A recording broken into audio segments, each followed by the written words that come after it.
A fully loaded Boeing 737 takes off with around 180 people on board. Fly every one of them, land safely, do absolutely everything right, and the airline's profit on that flight comes out to under $8 a passenger. The price of a coffee. A machine worth tens of millions of dollars, clearing a few bucks ahead. And it isn't just the airlines. Boeing, the company that actually builds the 737, has lost money on its commercial airplane business every single year since 2019.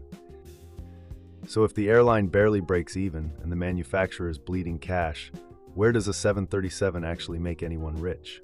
The answer is in three places almost nobody looks. More than 12,000 of them built. But it isn't really one business. It's a stack of them. And the passengers in the seats are riding on the least profitable one. Start with the airline and follow the money from a single flight. Ticket revenue comes in. Then fuel takes the biggest bite, the largest single cost, more than a quarter of everything an airline spends.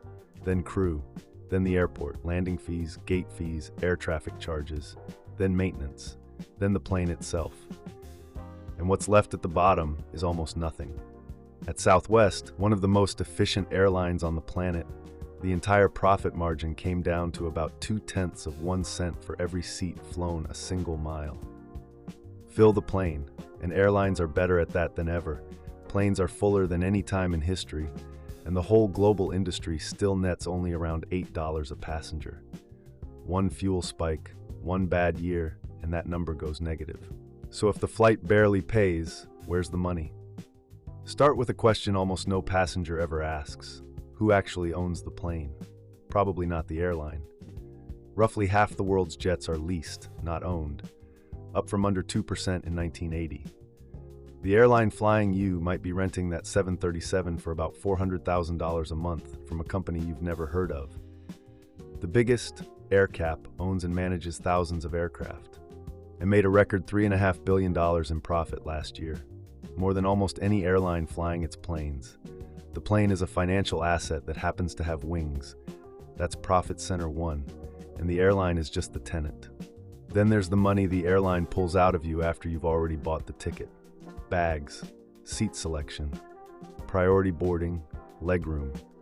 The industry calls it ancillary revenue, and it now adds up to nearly $150 billion a year. And here's the part that should stop you. At a budget carrier like Spirit, more than half of all revenue comes from those fees, not from selling seats. Across the whole industry, in a typical year, the fees add up to more than the entire profit.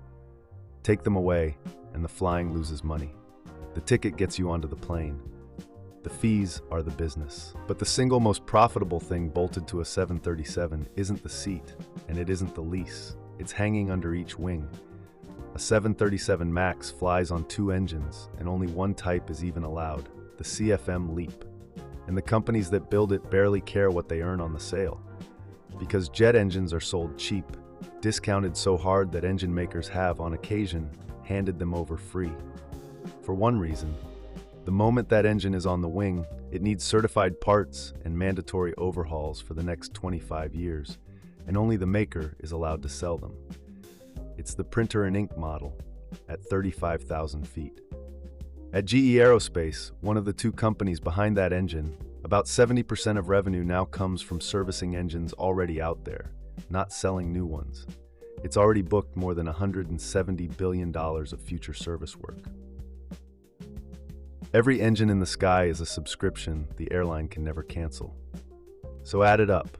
The airline scrapes a profit not from the flight, but from your fees.